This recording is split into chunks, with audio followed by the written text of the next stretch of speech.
Guys, আজকে আমি যে ক্লাসটা করাবো সেটা হচ্ছে অপারেটিং সিস্টেমে প্রসেস ম্যানেজমেন্টে। আমি অলরেডি 5টা পার্ট তো দিয়েছি। যে লাস্ট পার্টটা যেটা ছিল কি করেছিলাম, সিপিইউ শিডিউলিং নিয়ে বলেছিলাম, তাই তো? সেই শিডিউলিং অ্যালগোরিদম নিয়ে আজকে আমি বলবো, যেখানে 4টে অ্যালগোরিদম ছিল। ফার্স্ট কাম ফার্স্ট সার্ভ, তারপরে হচ্ছে প্রায়োরিটি, তারপরে হচ্ছে শর্টেড জব ফার্স্ট, তারপরে হচ্ছে রাউন্ড রবিন, তাই তো? 4টে ছিল।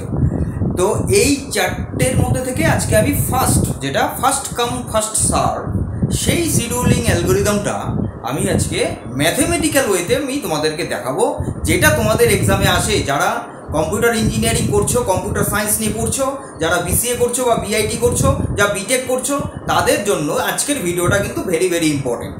ঠিক আছে? তাহলে দেখো, এটা দেখে নাও। এরকমভাবে কিন্তু কোনো ভিডিওতে কেউ দেখাবে না, শুনে রাখো, আমি তোমাকে চ্যালেঞ্জ দিয়ে বলছি।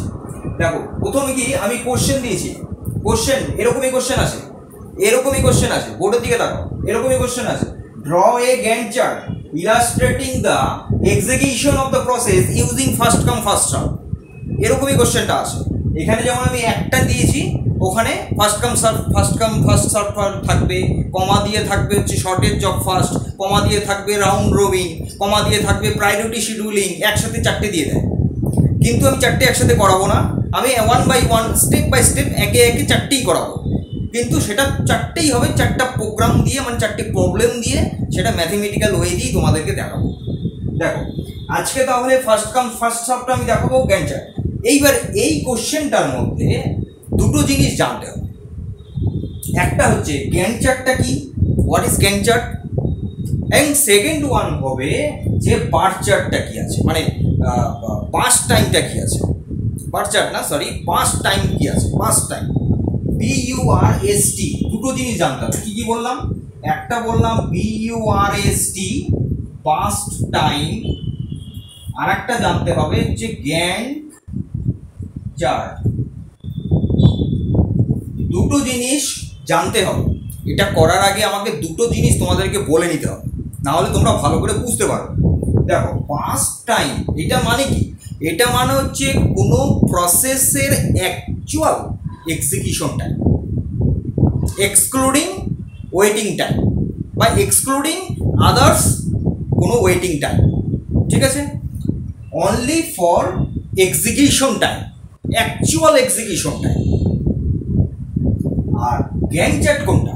গ্যান্ট চার্ট হচ্ছে একটা visual tool that is used in project management to illustrate the project schedule. ঠিক আছে?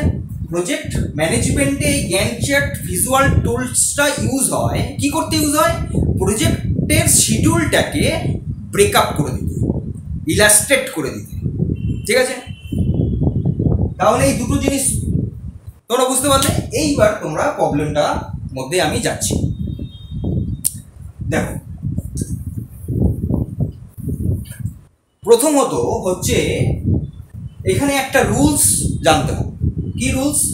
আমি একটা টেবিল বানাচ্ছি, টাইম, আর একটা হচ্ছে দিলাম প্রসেস। কি দিলাম? একটা দিলাম টাইম, একটা দিলাম প্রসেস, দুটো কলাম বানালাম। টাইমের মধ্যে আমি দেব 0 to B1, মানে বিফোর বাস্ট টাইম। ভালো করে শুনবে কিন্তু, ঠিক আছে? মন দিয়ে শুনবে, শোনো, একদম মন দিয়ে শুনবে, সিরিয়াসলি শুনবে। বাস্ট টাইম, B1 হচ্ছে বাস্ট টাইম, যেটা আমি অলরেডি বলে দিলাম, যে অ্যাকচুয়াল এক্সিকিউশন টাইম প্রসেস। কোন প্রসেস এটা? P1। আমি তো প্রসেসের নাম জানি না, P1, আর এদিকে আমি B1, আমি প্রসেসটার টাইমও আমি জানি না। ঠিক আছে? আচ্ছা, আরেকটা জিনিস আমি বলি, বাস টাইমটা কিন্তু অলওয়েজ মিলি সেকেন্ড এবং মাইক্রো সেকেন্ডে হয়। কি বললাম? বাস টাইম অলওয়েজ মিলি সেকেন্ড এবং মাইক্রো সেকেন্ডেই কিন্তু হবে। বোঝাতে পারলাম? তাহলে এই যে মিলি সেকেন্ড আর মাইক্রো সেকেন্ডটা আমি প্রসেস P1 এর তো আমি জানি না, তার জন্য আমি এটা ধরে নিলাম যে B1, 0 থেকে B1 টাইম পর্যন্ত P1 প্রসেসের এক্সিকিউশন টাইম। বোঝা গেল এটার মানে? 2 নাম্বার B1, 2 নাম্বার কি দিলাম? B1। কেন B1 দিলাম? B1 minus B1 plus B2, এটা হবে P2, মানে প্রসেস P2 এর ক্ষেত্রে অ্যাকচুয়াল টাইম হবে এটা। এটা তোমরা বুঝতে পারবে না, তাই তো? এই দেখো আমি এবার বুঝিয়ে দিচ্ছি। এইটা হচ্ছে গ্যান্ট চার্ট, ঠিক আছে? Gantt chart always left side থেকে হয়, অলওয়েজ প্রসেস লেফট সাইড থেকে এন্ট্রি করে, ঠিক আছে?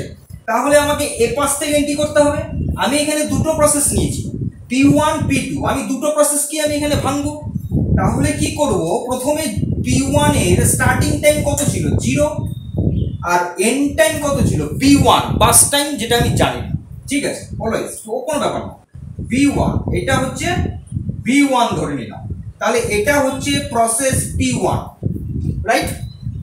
এইবার B1 পরেরটা P2, মানে এই প্রসেসটা হচ্ছে P2, এই জায়গাটা হচ্ছে P2।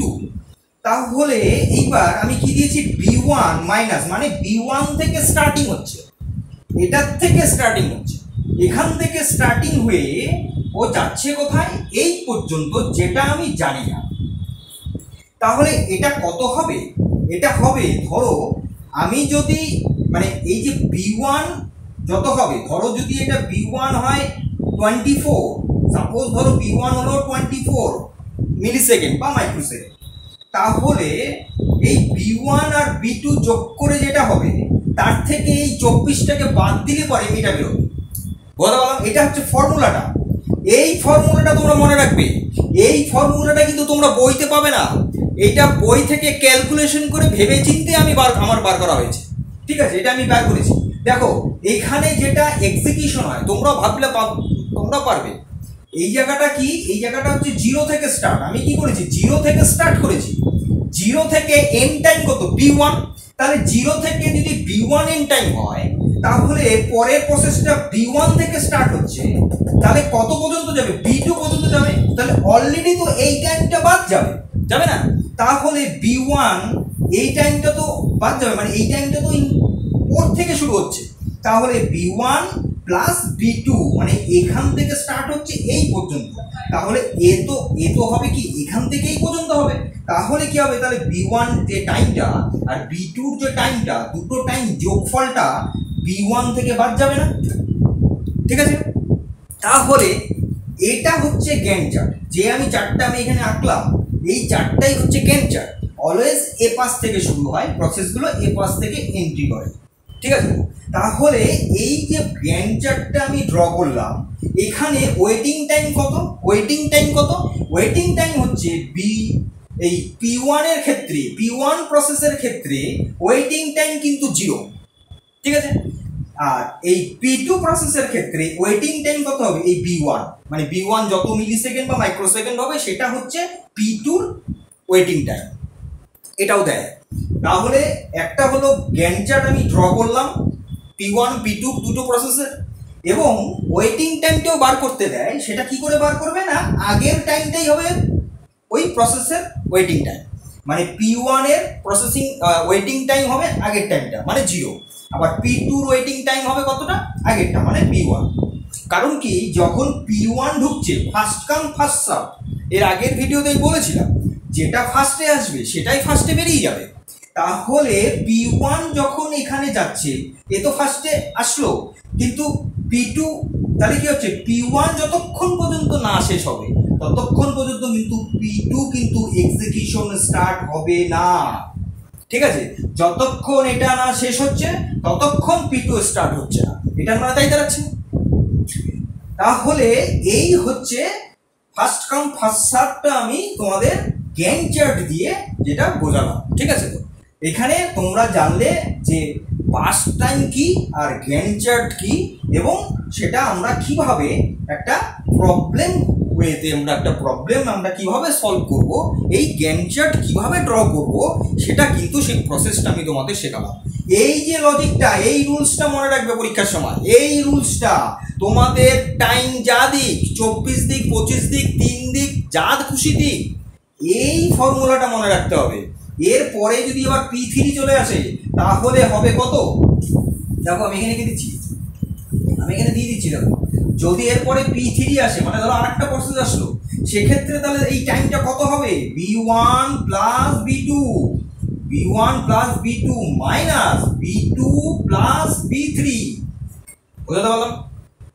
এই হচ্ছে টোটাল হচ্ছে P1 P2 P3 তিনটা প্রসেস যদি হয় তাহলে ফার্স্ট কাম ফার্স্ট সার্ভে, তাহলে গ্যান্ট চার্ট আর পাস টাইম দিয়ে আমি তোমাদেরকে এটা দেখালাম।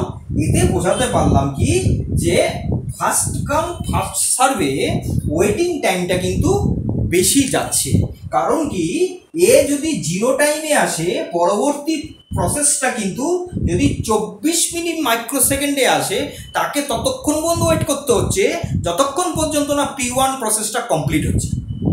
কিন্তু অথবা মানে এছাড়াও কিন্তু দেখা যাচ্ছে কি যে P2টা দেখা যাচ্ছে তার বাস টাইম দেখা যাচ্ছে P1 এর থেকে P2র বাস টাইমটা দেখা যাচ্ছে কম, অথচ তাকে P1কে এক্সিকিউশন টাইম পর্যন্ত তাকে ওয়েট করতে হচ্ছে। এই জায়গাটাতে হচ্ছে ফার্স্ট কাম ফার্স্ট সার্ভের হলো ডিসঅ্যাডভান্টেজ, মানে এর ওয়েটিং টাইমটা, অ্যাভারেজ টাইমটা বেশি হয়। ঠিক আছে? তো মানে তোমরা যদি এই P2র যদি সময় যদি ওর এক্সিকিউশন টাইম ধরো 3 মাইক্রোসেকেন্ড হয়, whereas যেখানে P1 এর মানে প্রসেসিং টাইম 24 মাইক্রোসেকেন্ড, অথচ P1টাই আগে এক্সিকিউশন হবে। কেন? কারণ first come first serve, P1 তো আগে এসছে, P2 পরে এসছে। তো এই জায়গাটাতে যদি আমি অ্যাভারেজ টাইম করি, যদি আমি ওয়েটিং টাইমগুলোকে যোগ করে 3 দিয়ে ডিভাইড করে দেই, তাহলে যে অ্যাভারেজ টাইমটা বেরোবে সেটা কি হবে? সেটা হয়ে যাবে বেশি।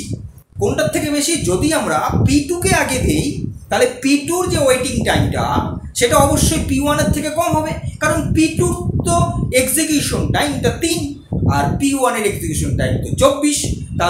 তাহলে কি হচ্ছে যথারীতি, তাহলে P1, তাহলে যদি P2 আগে আসে, মানে যদি শর্টেড জব ফার্স্ট হয়, সেক্ষেত্রে কিন্তু এর অ্যাভারেজ ওয়েটিং টাইমটা কিন্তু কম হয়ে যাচ্ছে। তোমাদের এটা আমি পরবর্তী ভিডিওতে আমি এটা করাবো যে শর্টেড জব ফার্স্ট আমি কিভাবে এই গ্যান্ট চার্ট আমি ড্র করবো, এটা পরের ভিডিওতে দেখাবো। আজকে আমি দেখালাম ফার্স্ট কাম ফার্স্ট সার্ভ, এর পরেরটা দেখাবো শর্টেড জব ফার্স্ট, তারপরে দেখাবো প্রায়োরিটি, তারপরে রাউন্ড রবিন দিয়ে, তাহলে এই চারটে একদম শিডিউলিং অ্যালগোরিদম তোমাদের শেষ হয়ে যাবে, একদম প্রসেস ম্যানেজমেন্টটা চ্যাপ্টারটা কমপ্লিট হয়ে যাবে। ঠিক আছে? তাহলে আজকের ক্লাসটা এই পর্যন্ত রইল। পরবর্তী ক্লাসের জন্য অবশ্যই সুস্থ থাকবে, ভালো থাকবে, মজায় থাকবে, আনন্দ থাকবে, ডিজিটালি থাকবে, আপডেটেড তো অবশ্যই এই policy web design computer learning, AI computer learning সেন্টারের সঙ্গে থাকবে। আমি মিস্টার কিঙ্কর পাল, আমার সঙ্গে থাকবে। Thank you.